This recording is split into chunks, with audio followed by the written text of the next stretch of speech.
just crazy now. I beg, what is this?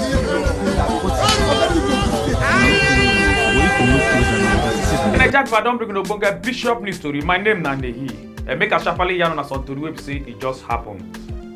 The Nasarawa West senatorial candidate of New Nigerian People's Party will be NNPP on February 25th to presidential and National Assembly election will name be Wakili Kabiru Muhammad. They don't carry the Independent National Electoral Commission take go court to say because they not see their logo of their party for inside the ballot paper.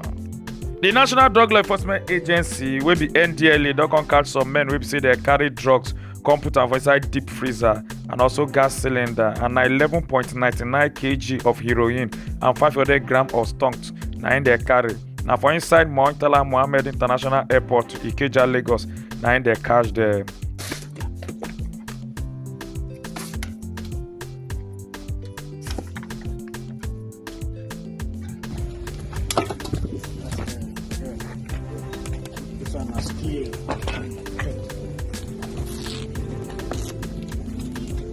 The governor of Anambra State will be Charles Chukwuma Soludo don't talk say Central Bank of Nigeria governor will be Godwin Emefiele tell am say they don't order commercial banks and say may they start to dey collect the old naira note and also may they start to dey pay Nigerians with the old naira note.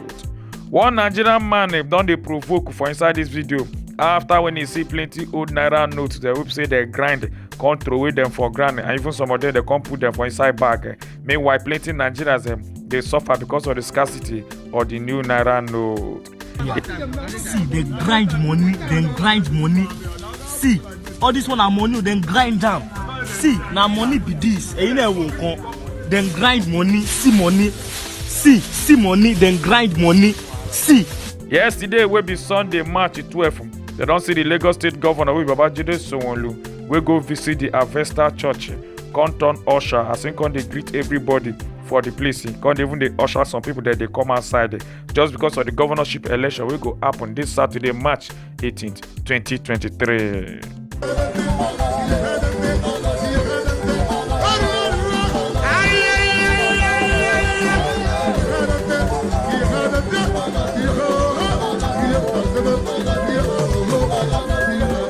The Vice President-elect will be Kashim Shettima don come post in throwback picture when in the University of Maiduguri, Borno State. Now so plenty Nigerians they come dey throw away bad mouth to give am the laugh. Say no be today him carry strong face like say no let him get problem. The Labour Party governorship candidate of Lagos State wey name be Gbadebo Road Vivo don come send message go give Independent National Electoral Commission officials them. Say on Saturday governorship election, say people go must carry their phone to snap and make sure say wuru no go do that very day. As in come dey beg people they say make they vote Labour Party from top to bottom. INEC officials, this Saturday, get ready for your photo shoot. Everybody's bringing out their phones. You have nowhere to hide. We're going to document every single step that you take. Get ready. You can't fight the people and win. Vote Labour Party top to bottom. LP. Leadership of Labour Party don't threaten INEC. He said they go call all their supporters they waiting for inside Nigeria. May they go protest. Come occupy front of their offices they waiting for inside Obodo, Nigeria. Say because they frustrate the petition. They will say they right against the result of the 2023 presidential election.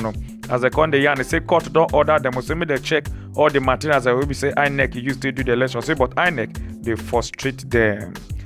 Plenty people that don't they celebrate the Ogbonge Nigerian singer where her name be Thames, while some other ones that don't they complain about the clothes wey be say she wear go the 95th Oscar Award 2023. Say the clothes they block everybody wey be say sit down for her back during the ceremony wey be say it happened yesterday on Sunday night, March 12, 2023. The long-serving Manchester United manager wey name is Sir Alex Ferguson don dey happy after when he meet with 100-year-old fan wey the man name be Otto Lily, and on Sunday, March 12, 2023, na im dem meet for inside stadium.